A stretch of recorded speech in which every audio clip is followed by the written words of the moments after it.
If we show up fragmented and hurt, then we cannot help anyone else. So it was a reminder of like what I had learned from working at the Met and within Big Picture, but then also putting into practice. I was like, all right, put yourself out there, right? If you're gonna do this and tell the stories of others, you need to connect it to yourself. Also because there are so many shared similarities that I had with these three young men.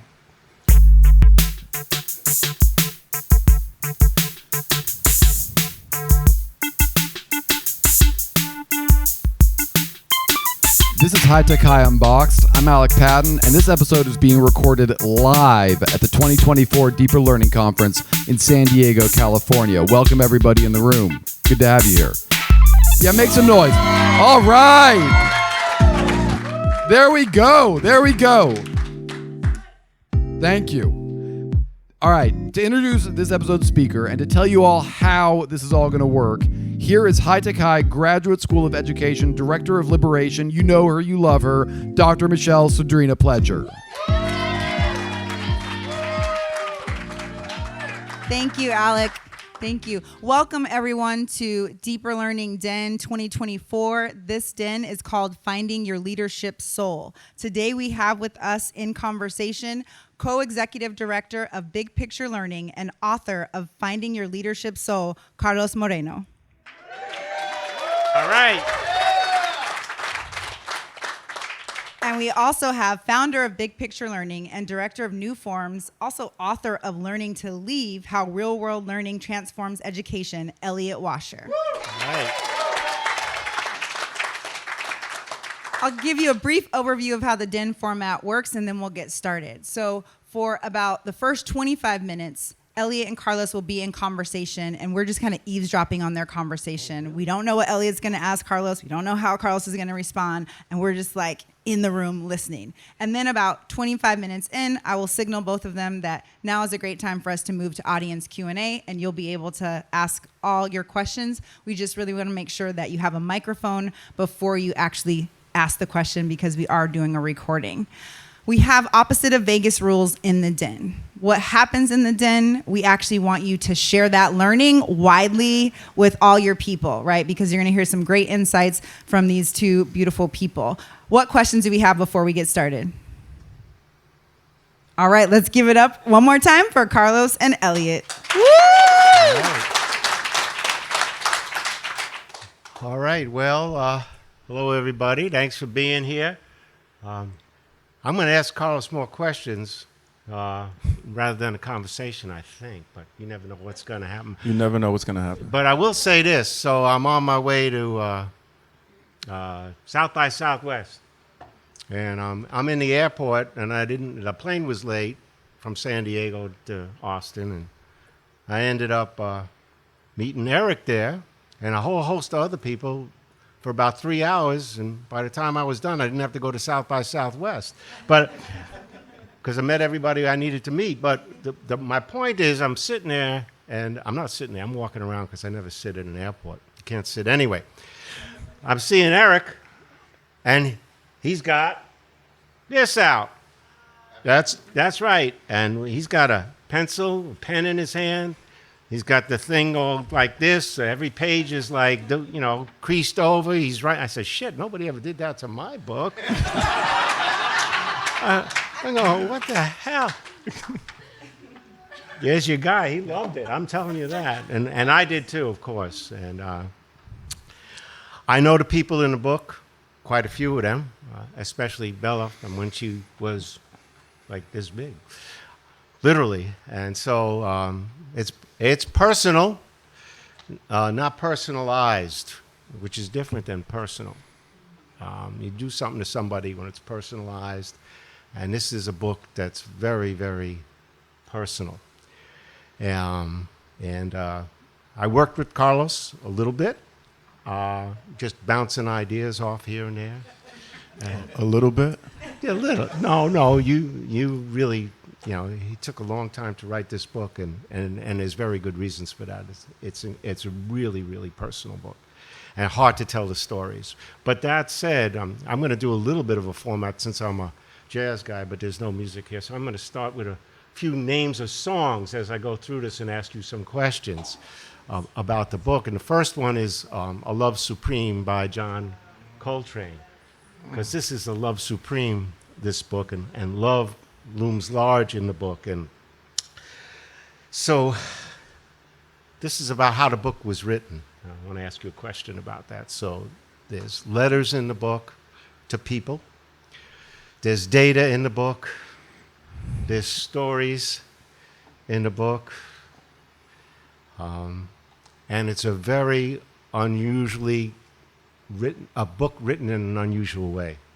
So I want you to talk about why and how you chose to write this book the way you did. Yeah, first, I want to acknowledge how special it feels for me to be able to sit here with Elliot, right? Like to be able to sit with someone who is even, let's say hopefully we've all had moments in our journey where we perhaps didn't feel like we were worthy or capable, but someone else saw something in you and lifted you up in that way. That has been Elliot from day one. So this is special, right? Like, and because the book is so deeply personal, I've been able to this moment be able to control who I'm in conversation with. So coming to San Diego, like, of course I wanted to do this. So I appreciate it. And your belief in this book is deeply important. And I never wanted to be an author. I never sought out to be an author, y'all, I promise you. But in my journey as a teacher and as a principal, I encountered some pretty amazing young people in that journey that really shifted and impacted not just how I lead and how I teach, but how I show up in the world. And there were these specifically three young men that are the center of this book who, sadly are no longer with us. And I wanted to, first, do something that really honor their memory and their impact, but also an opportunity for us to hopefully start thinking about how we approach teaching and learning as a much more bi-directional engagement with young people, which I think also is deeply centered in humanity, right? And the need for us to continue to bring that into the profession and not lose track of that. Fortunately, someone reached out and asked me if I was interested in writing a book. I had been floating it around with my dear friend and longtime colleague, Chris Jackson, around like, if I wrote a book, this is what I would do. And I went down this journey and I had no idea how to go about it. So I'd also received a lot of support. And I wanted to do something that was, folks often ask, what do you want to change, right? Or how do you want people to react to your book when they read it? And I was like, I want them to pause and think about their interactions with young people in a very different way. But even more so, folks that support the adults that work with young people, is how do you love on them, support them, and show up for them in a different way that allows them to do their very best for our babies. And I wanted people to say it was beautiful, right? Like, it was personal, it was beautiful. And then in that, I also wanted it to be, because it's easy to kind of live in the space of sadness, because you're talking about a bit of loss, but there's also a lot of hope. And I hope that folks see that as you get towards the end, because there's some powerful stories and letters to some young people who are thriving and doing amazing things in this world. And this thing around vulnerability, right? This openness that I think is just necessary for us and how we show up. Not necessarily just with our young people, but for each other, right? We're too often showing up with our representatives. And I think two things that you saw really beautifully earlier today in the open plenary was you saw Michelle and Dina not show up with their representatives, right? Their full selves, who they were, going with the flow. And I think that we just need that more in this space. Yeah. So, kind of once again, this book has not just the stories of young people, but your own story in it, and talking about being vulnerable, where most of us, we tell stories about ourselves, but we kind of don't share them in writing. And talk about how that felt and what that meant to you in putting this book together. Y'all, I'll share that Elliot and I intentionally did not connect as to what he was going to ask me. So I'm like these pauses that you see, they're not theatrical. They're like real pauses. Like I'm like, all right, I'm not sure where you're going to go next. Okay, so this is very real. You can keep that in the podcast. So the intro, again, again, great guidance that I got and suggestions around using the letter format to tell stories about these young folk. I struggled really deeply with how to start that off, right? And I decided and landed on getting to a point where I wrote a letter to my younger self at a time where I was definitely, that I can recall, probably most vulnerable, most hurt, and had just had a pretty traumatic experience. Kind of happened to me as a 15-year-old young man. I was like robbed at gunpoint on my way home from school by like two dudes, right? And I just spiraled after that, right? I went from, actually, I do have a picture, I think. Wait. I went from like that, right?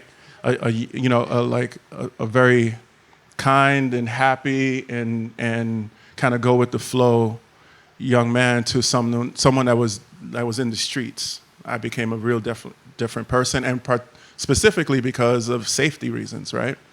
I started hanging out with the cats on the block because I was going to make sure that, and they were going to help make sure that that didn't happen to me anymore, right? And that's not a rare story, right? This is what we often see in young people in a variety of communities and the choices that they make, and we think they're just making them to make them. But there's an underlying story and reason for that. So I was in that space. So what I chose to do as an opening in the book is to write a letter to my younger self and say all the things I had wished someone would have said to me in that time. So I didn't have to make some of the decisions that I made. I think for me, it emphasizes the importance of us when we're working with young people or supporting folks that work with young people, is to do our inner child work and make sure that we're well before we try to help others, right? If we break up, if we show up fragmented and hurt, then we cannot help anyone else. So it was a reminder of like what I had learned from working at the Met and within Big Picture, but then also putting into practice. I was like, all right, put yourself out there, right? If you're gonna do this and tell the stories of others, you need to connect it to yourself. Also because there are so many shared similarities that I had with these three young men. All young men of color, all coming from urban communities, all coming from loving homes, right? Which we don't often say, but also came from very loving homes with parents that cared for them and did their very best for them. And that there were still all these other factors that they just couldn't control, societal factors and beyond. So I chose to start that journey that way, write that letter to myself. Yeah, that's one of the things that make this book very, very unique. And the whole process of the book as it unfolds is like that, without giving too much away for those of you who haven't read it, like Eric. But there's also this a song by Nat King Cole, 3 Little Words. They're different words. Go ahead, Elliot. One of his love, but it's vulnerability, love, and care, like TLC, VLC. And a lot of times now, people talk about leadership as a science, teaching as a science. This book has data in it, lots of it. It has the science side, but it also has the craft side of finding your leadership soul, which is, I always think of our work as craft, not as science. So I'd love for you to talk about how you found and everybody finding their leadership soul through a craft, and as well through, you got to have the research, you got to know what's going on. Yeah.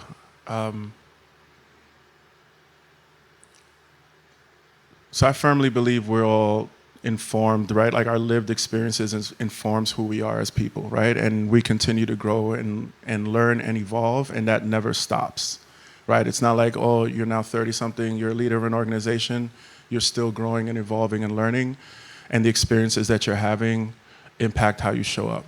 I feel like my foundation around leadership soul was the support and what I had at home with my parents. And I do talk about that in different experiences and moments that I had that I felt really well and deeply supported. So that was a first layer. And then, there's college. I talk about all these things, but it's interesting you say that. So these young folks are my advisory. So then I landed at the Met, Big Picture's founding school, and I met these 16 amazing young people who I got to spend 4 years with as their teacher, as their mentor, as their guide, and now we've evolved into this really deep friendship. And one of the things that I learned, and young people always tell you, they'll remind you and show you what you don't know. They will absolutely point you out and be like, and they can also show you some grace, right? They can also show you some grace. So there are a number of instances over the course of 4 years, and if you consider being with the same group of 16 young people over 4 years, and working with them really deeply and wanting to, get to know and understand all their interests and what they're excited about, knowing their families, right? Knowing their families, over time you learn their histories. It gives you a very different perspective on a lot of things. So the development of leadership soul, right? It is what I appreciated about making the leap into education as a non-traditional educator was that I wasn't forced to just become a technical educator, right? There's a conversation that currently exists, and I heard Dina say it earlier, and I've said it kind of in a slightly different way, is that if you love the idea of teaching X, right? Enter whatever content area, right? More than you love the idea of working with young people, you absolutely should not be in the profession. You can't love your content area or this idea of working in this very just singular way where young people are not singular individuals. We're not singular people, right? So that, in essence, is a big part of what leadership soul is. It's this focus on the humanity, right? It's the way I with these young people, how they demonstrated love and care and vulnerability towards me, right? In ways that I just didn't expect, right? Because of the design and because the way we were set up. Yeah. I'm going to read something from the book. No, you're not. Well, I can have you read it. No, I don't want to read it. I don't want to read it. But it plays into almost exactly what you said. I didn't know that was going to happen. Oh, good job. And the title of this song is by Pearl Bailey, "A Little Learning is a Dangerous Thing." In your book, you state, education reform efforts have only exacerbated these persistent inequalities by advocating policies and practices that ignore structural barriers like racism, segregation, and poverty.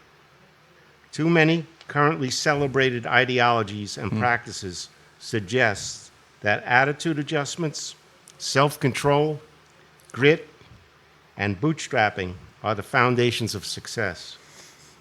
These out-of-touch pedagogical approaches alienate Black and brown students and diminish the invaluable role of informal learning experiences. The love I speak of throughout this book transforms caring and vulnerability and is at the heart of my leadership soul. Caring without love is intellectual and technical, bounded and constrained. And it really does speak to what you said about the technical part of what this is and the craft that you must develop with young people as you do this work. So, can you respond to that paragraph a little bit more? About the policy side of it. About the policy side. Man. You know, that this was presented to educators in professional development and teacher training for 20 years. And researchers, by the way. And yet it goes against a lot of what we know as craft and leadership soul. Yeah, I'm going to go out. I'm going to say something, and then I'm going to allow this to stay in the podcast, if that's cool. So I won't name the names, but when I transitioned from being school-based, I'll give an example to what you're asking. Mm-hmm. And you'll remember this, because I was pissed. When I transitioned from being school-based to working within systems or with systems, I had moved from Providence to New Jersey, and I was doing work with Newark Public Schools. Some amazing educators and folk in Newark, New Jersey, just amazing humans. And there had been, when I arrived, there had been some changes in district leadership. Mm-hmm. And I remember that you joined me for a meeting. I know what you're talking about. My hand is shaking, right? That's how tight I am when I talk about that. I remember this. Yep. And this is like, y'all, this is 13 years ago. At least this is 13 years ago. This is 13 years ago. Yeah. 12 to 13 years ago. And I remember that this new leader of the district, this new superintendent had come in and had said, was meeting with all these folks that were starting new schools. In fact, that we were asked to open, right? We were invited. We didn't pitch, we didn't sell. We were asked to open this new innovative school that centered young people, which is what we had been doing in many places, mm-hmm. which we had a really powerful example in Camden, New Jersey, that was thriving and doing amazing work. So the proof, even within the same state existed, same population, right? And I sat there and explained with tremendous detail to this new superintendent about what this model was and how we do it. And they also asked a lot of questions, right? And thoughtful questions that I felt. And at the end, all I remember hearing is, "Oh, that's really hard to do." And I'm like, "You damn right it's really hard to do, right? Yeah, it is. Yeah, it's not easy, right?" Oh, yeah. Yeah. And totally killed the opening of the school after we had successfully recruited 150 families that I personally was out in front of recruiting to come to this school, right?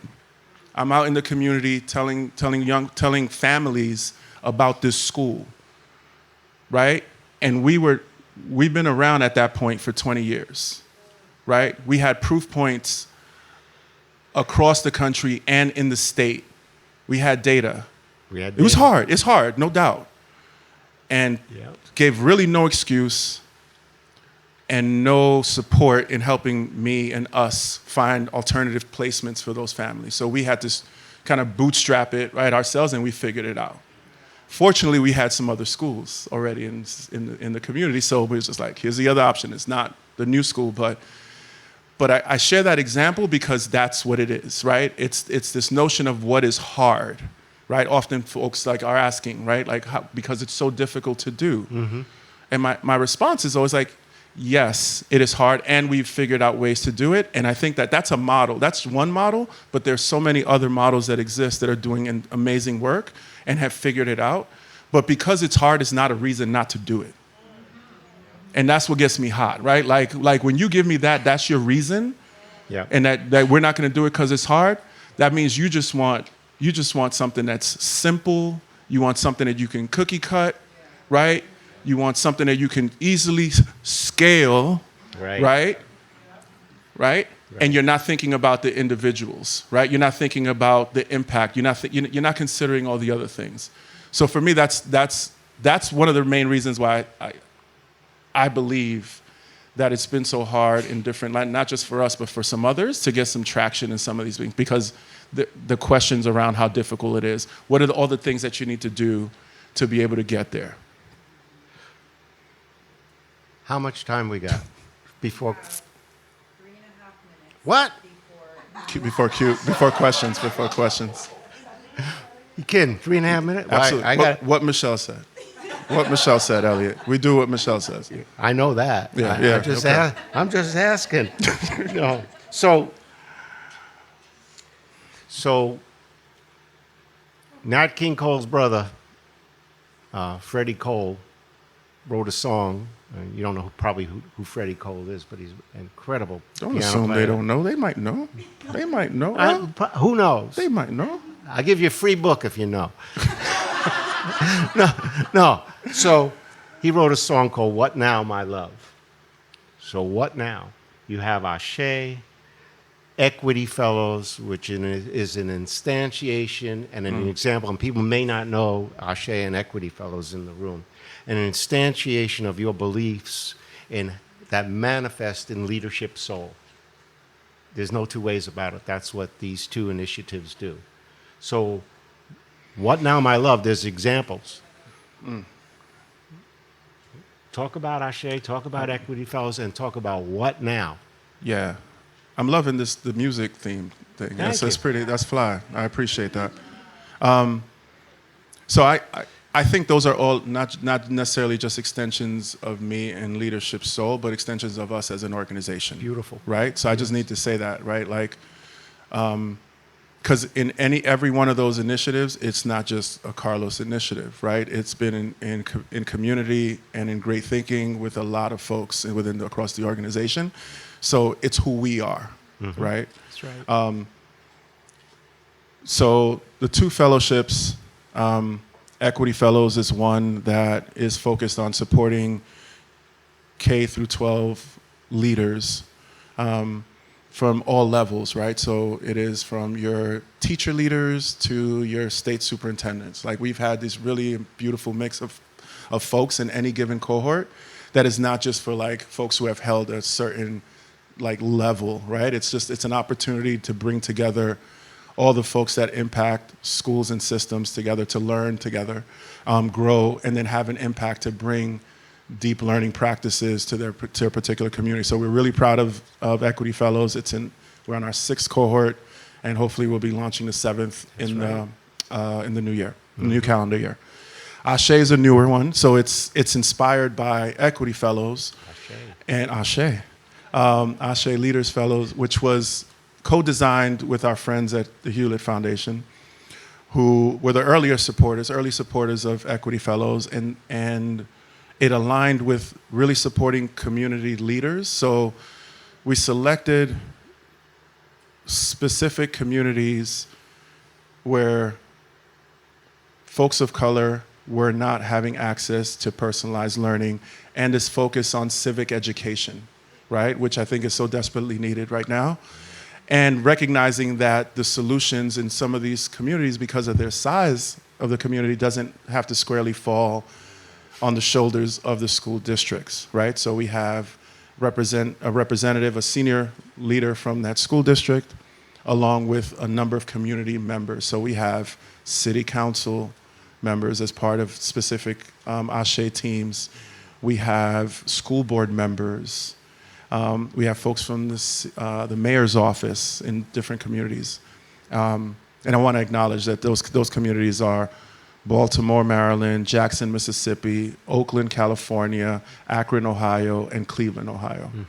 And there's some amazing folks. And if you know anything about any of those communities, there's so much great potential and brilliance that exists there.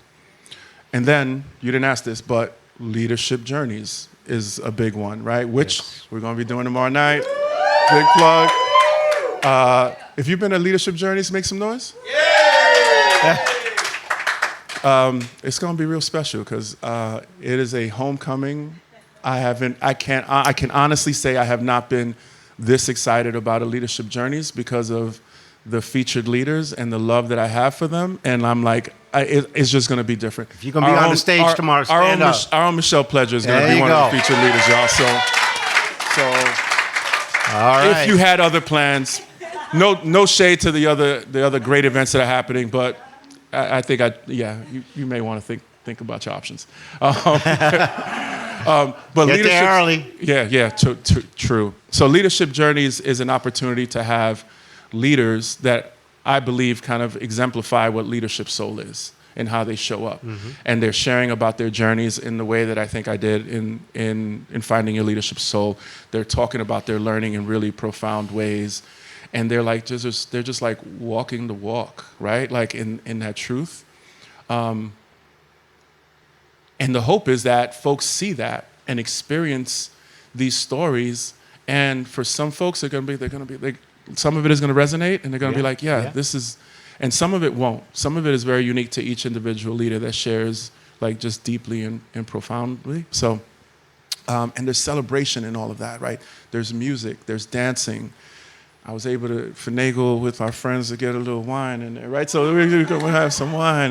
There wasn't going to be wine? No, we're not going to talk about that. Oh. We're good. Of course. Yeah, it's a school, El. It's a school. We got to figure it out. It's a school. Don't forget. So no, it's a celebration of leadership. It's a celebration of courage. It's a celebration of truth and honesty. And I couldn't be more excited about the leaders for tomorrow. It's gonna be beautiful. These are a we, Ashe and Equity Fellows and Leadership Journeys, but they emanate from people who come together and self-organize and put it all together. And it is a tribute to Los about the work that he continues to do as a craft and put these pieces that are so necessary forward. So thank you. Let's give Elliot and Carlos some love right now. Okay. So now we've reached the portion where you're no longer eavesdropping. You're here. You're alive and visible, and I know you have questions. So go ahead and raise your hand if you have a question, and I'll come over with the microphone, and you'll just speak directly into the mic. We're going to start with the lovely Nikki Hinostro. Thanks so much up, Nick? for the discussion. Hey, Los, I'm happy to be here. I want to know a little bit about what a current struggle is that you're in, and how you're leaning on your leadership soul to kind of work through.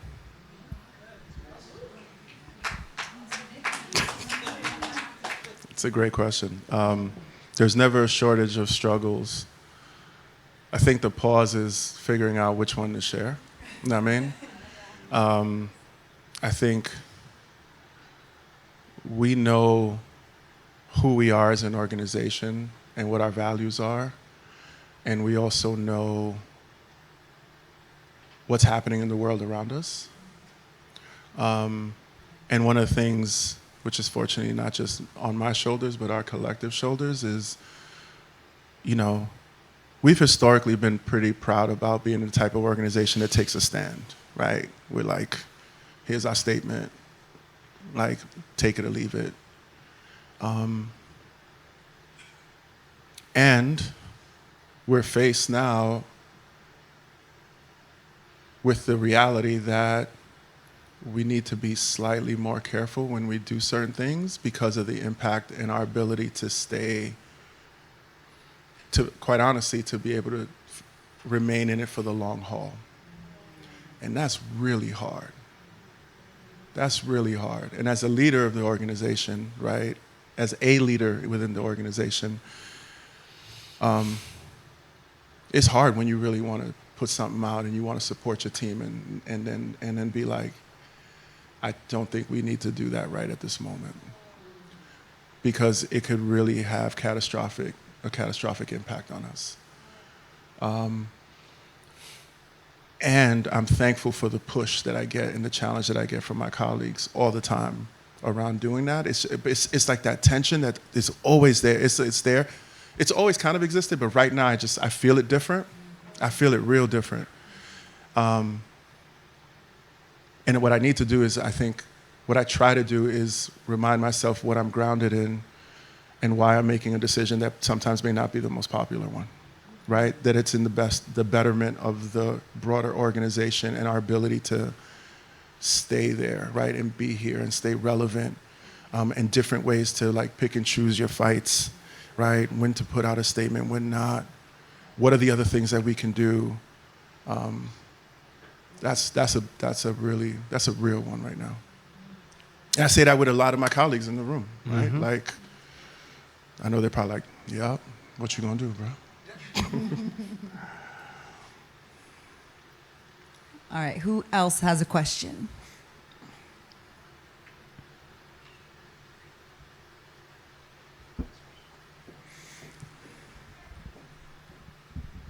Hello, thanks for sharing your thoughts and the great conversation. I've full admission, I have not read your book, but I plan to. But I'm sensing some themes already from our speakers at the conference. And that theme, so far, one of them seems to be vulnerability. So as someone myself who's trying to work to be more vulnerable in my daily interactions with individuals, what advice might you give me or others that are trying to do this work and be vulnerable in those spaces and at those certain times, given your experience and the way you wrote your book? I'm gonna riff a little bit. So I'd say don't force it. Like forced vulnerability is just performative, right? Like, so there are these moments where it'll feel natural, it'll feel right, it'll feel appropriate depending on who you're sharing with. I think one of the things about vulnerability,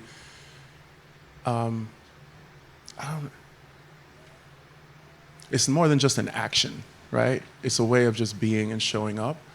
And what I've cautioned to folks in the past is just like, sometimes when you're vulnerable and share, and if you're not careful, you can actually do more harm than good.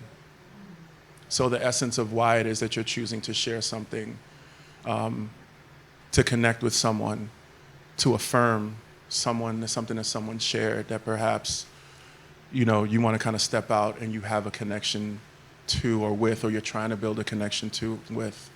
And also, like, just, again, take your time with it, right? It's not like coming out and just sharing all of your challenges, all of your struggles all at once. Like, that's a lot. Like, if you came to me, right, and I try to show up in really empathetic ways, I'd be like, bro, that's a lot. Like, that's a lot, man. Like, who are you talking with? So, yeah, I think just the being thoughtful and just kind of going slowly. Do you want to add to that at all, Al? Yeah, well, I'll be brief, just because I'm never brief. But I'll just say that when you talk about time, we really got that wrong, time and everything. And I would say acceleration is a trend, not a law. And using a story that I was told, if you go too fast, sometimes you got to wait for your soul to catch up with you. So I'll stop there. Who said that? We need to quote that. We need to quote that, bro. Can you repeat that though? I don't know. Sometimes if you go too fast, sometimes you have to wait for your soul to catch up to you. Eric, you got that? Okay, cool. Thank you. I'll get it from you later, bro. I haven't read the book yet either, but I plan to, probably tonight. My question is in regards to advising and your connectedness. Can you talk about what you did during those hard times? You talked about 3 deaths. So like, what are some of those, like, how'd you make it through those moments? And what are some of your self-cares and your connectedness and the things that you did to, weather through that? Yeah, I appreciate the question. I'll start off with the really short and truthful response is I didn't. I just kept going. And that's Josue. Right? So I'm just not, so I can actually add, so y'all can see who they were. That's Andy.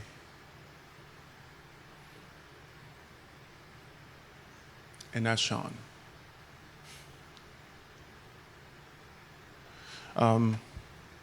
So with Josue and Sean, they were both in my advisory, and they passed after they graduated, right? So they passed as young adults in very different ways. And complete shock, or a complete surprise. And where I actually found support like for myself, was with those folks, right? Because we were grieving together. We had shared this experience together. So I found a lot of, and again, I did not, one of the main reasons Elliot mentioned this book has taken a very long time is because as I started writing it and writing these letters, it started unearthing things. And I was like, oh, I'm not well. I'm like a hot mess. I'm like really not, I'm not okay. And I really needed to pause, right? Because then I found myself not being able to move forward, feeling a lot of guilt and regret. And it was really challenging. And then Andy, I was his principal, and there's a different story with Andy that I won't get into right now, but it was really difficult because I felt like I made a really big mistake with Andy.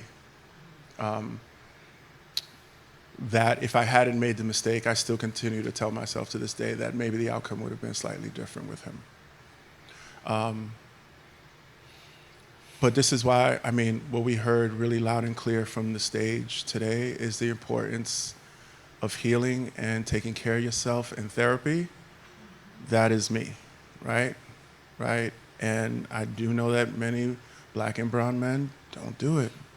But it has helped me tremendously in this and other things, right? Just in general maintenance, just really important for us to be well, right? Like especially when we're talking about like working with young people, we got to take care of ourselves. But the truth, sister, like when it happened, I was just trying to thinking about the community, think about the young people showing up for the families, and then moving on to the next one.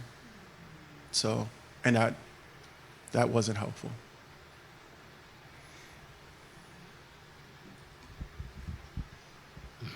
Very good. Let's go back to this. You have us tearing up back here a little bit. You were sharing how we've lost students too, and it's hard. Absolutely. And so my question is about the healing part. So what have been some lily pads or stepping stones that you have taken, maybe more than therapy, but if not, that's okay too, that has helped you to do your healing? Because I heard you when you said that we have to be healed or on our own healing journey to work with these precious babies that we get to. So curious what you would say, what wisdom you would offer us. Don't know how much of it would be wisdom, Alcine, but yeah. That's you already. We know each other for a long time. Casamigos. No. Like, not always.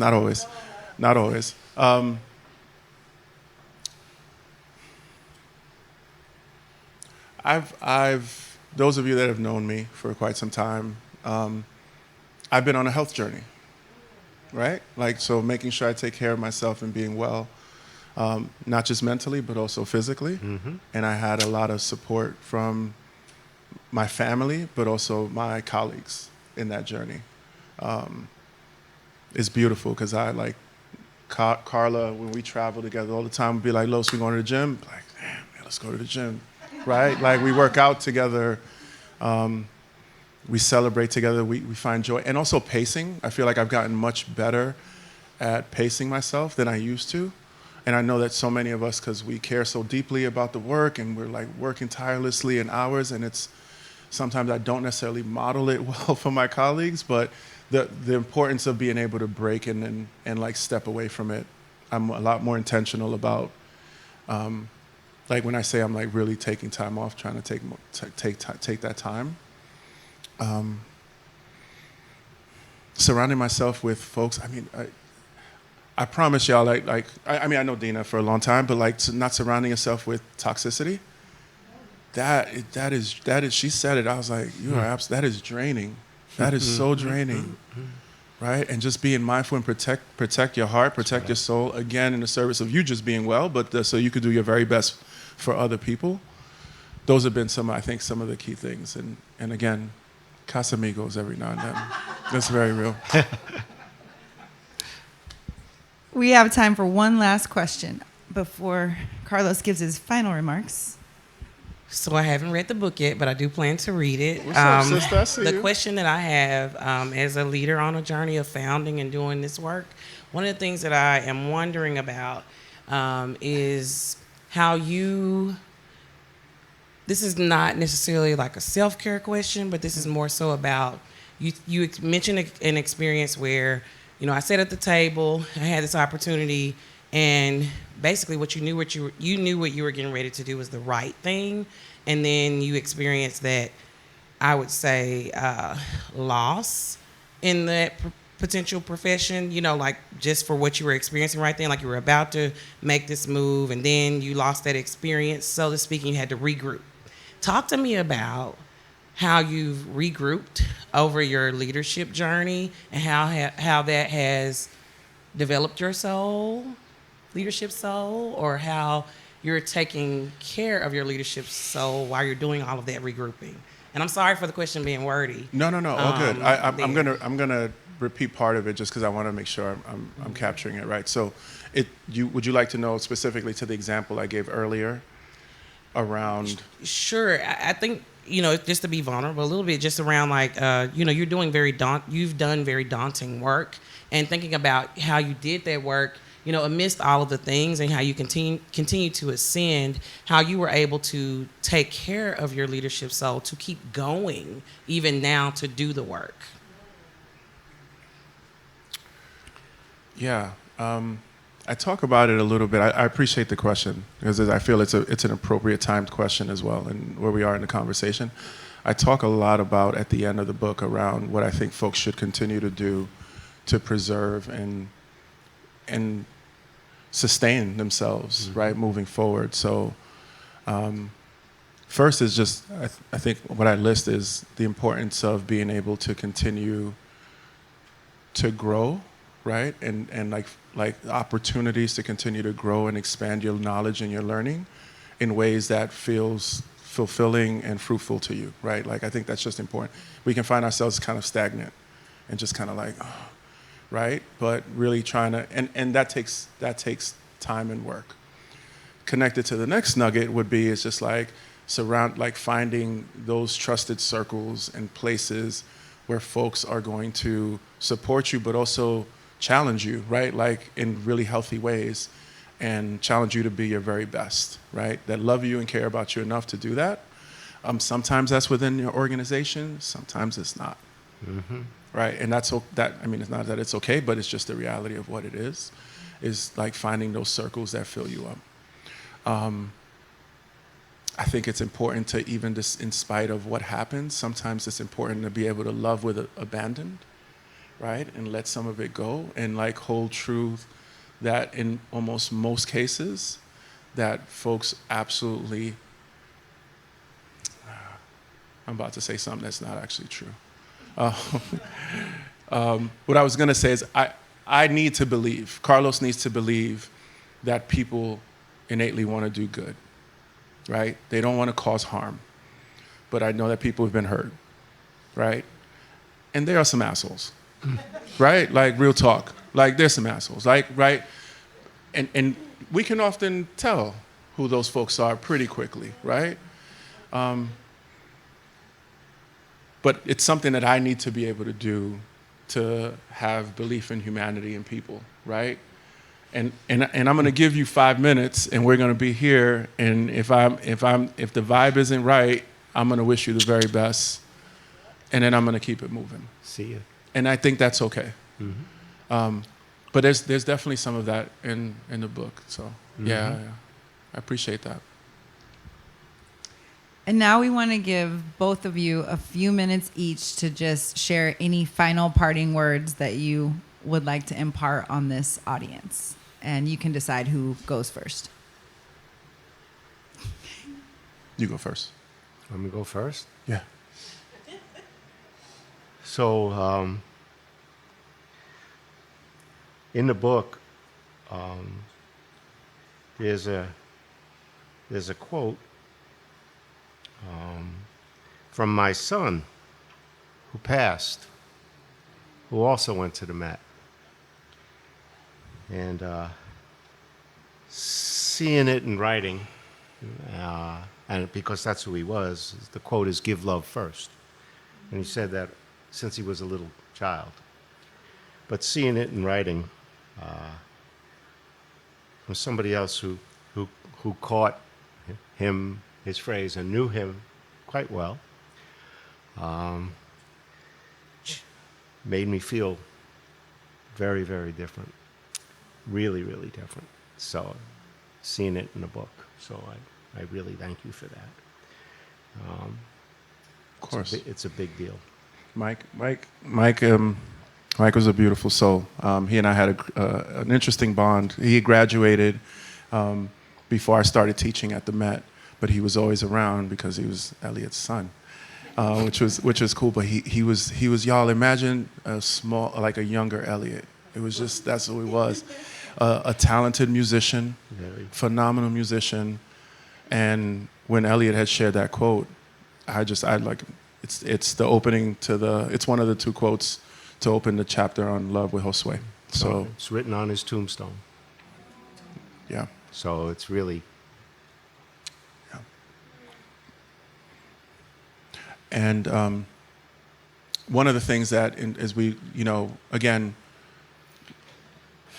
there are a lot of beautiful memories of those young people, right? So as folks pick it up, it's like, hey, it's an opportunity for me to.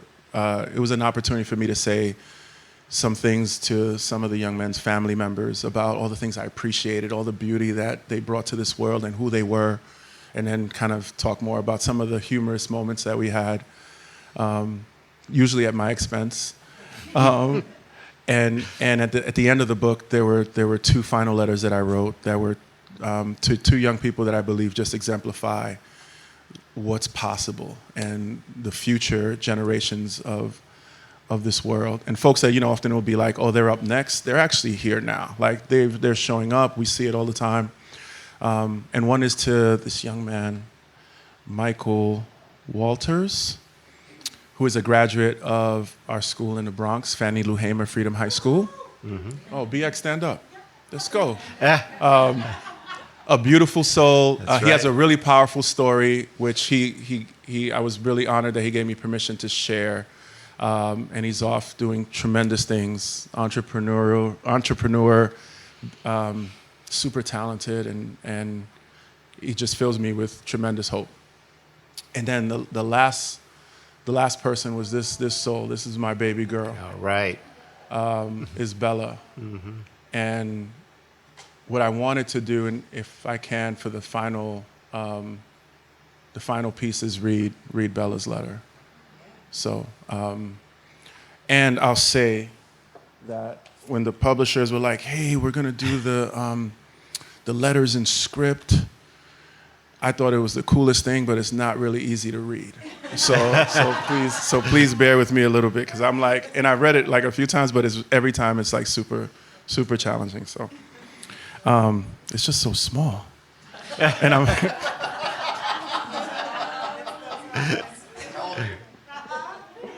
I know, I got readers too. That's crazy. And I'm like, I'm not pulling out the readers. All right, focus for a minute. Okay, to Isabella Moreno.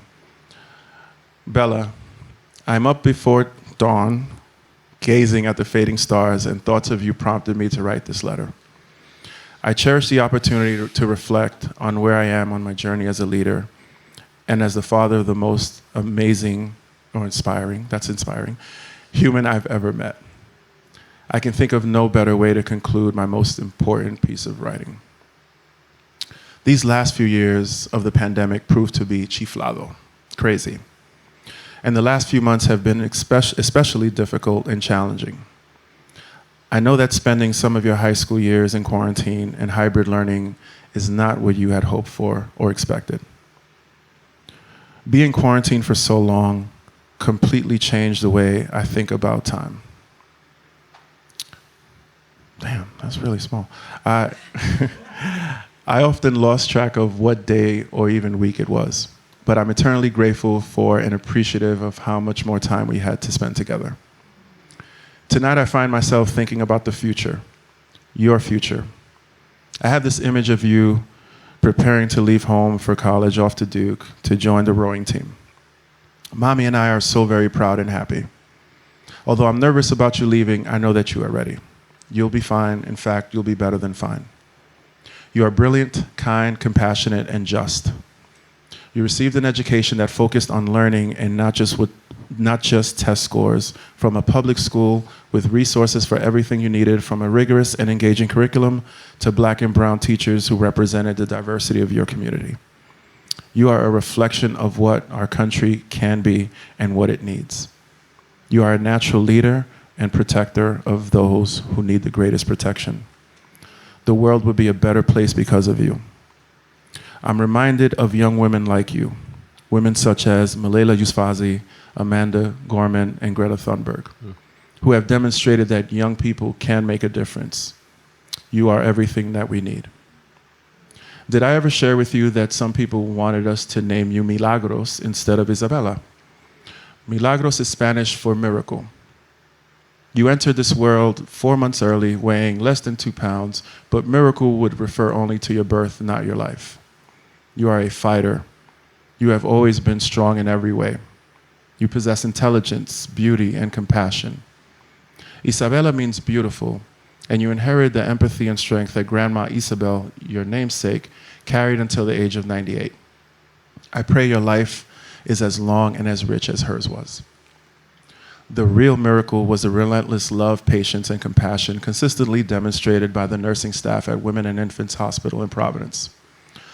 The care and attention they showed you, me, and Mommy was truly miraculous.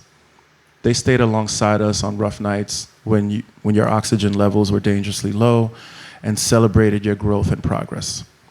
They modeled the ethos of patience, encouragement, vulnerability, and love that we needed to see and feel as new parents. We learned to be better parents because of them. I think of the nursing staff often as a dad, but even more as an educator. All that they did for us when our family was most vulnerable influenced the way I try to show up inside classrooms and schools. I try to carry this ethos in all my work. I could not have been prouder to see you take to the streets of our town in May 2020 wearing a mask to express your outrage at George Floyd's murder and to exclaim with pain-filled passion that Black Lives Matter. It was one of my proudest moments, watching you lead thousands of young people and adults in a march for some of our most basic human rights. You have known from a young age that freedom is never voluntarily given to the oppressor. It must be demanded by the oppressed. Martin Luther King Jr.'s inspirational words ring out through your actions. Bella, you've seen how I've struggled looking back at my relationship with the young men profiled in the book. You're my child, but they were also part of my family. From them, I learned lessons filled with pain and hurt that I pray that you won't have to experience. You can lead differently and better. You can be more loving, caring, and vulnerable. You can and must make a difference. I know you will be a leader with soul in many ways. You already are. A leader I know recently shared with me, love slows us down to observe more carefully and create new ways of being with one another. This is a kind of love many marginalized youth never experience. Still, there is no single movement in the history of this world that did not have young people at its forefront. Bring others to this quest for leadership soul. Practice and model love, care, and vulnerability. The system needs champions who provide love and care for individuals and groups on the margins. I am confident that you and your peers can turn the tide for the new generation of leaders with soul. As I observe the state of our democracy, it is clear to me that we need now new and better ways going forward. Major institutions are failing due to a lack of leadership, resources, and honesty. This is what keeps me up at night. Chiflado. We adults have work to do. Far too much of current leadership is rooted in intellect and selfishness, not soul. To overcome this state of affairs, leaders, including mothers and fathers and non-binary families, must focus on love, care, and vulnerability.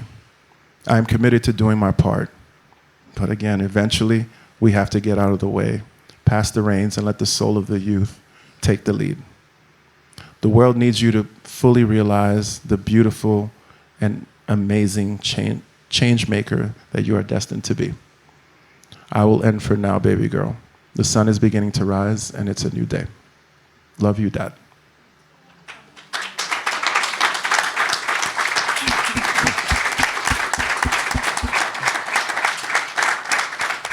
Thank you so much, Carlos and Elliot, for just sharing just glimpses of your leadership soul. Trust me, read the book for those of you who haven't read it.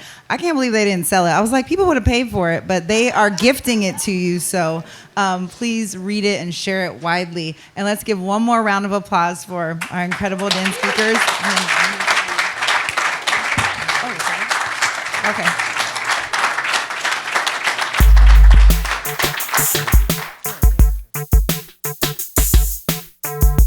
High Tech High Unboxed is hosted and edited by me, Alec Patton. Our theme music is by Brother Herschel. Huge thanks to Carlos Moreno, Elliot Washor, and Dr. Michelle Sadrina Pledger for this DEN Talk. In the show notes, you can find a link to Carlos's book, Finding Your Leadership Soul, as well as more information about the Deeper Learning Conference. Thanks for listening.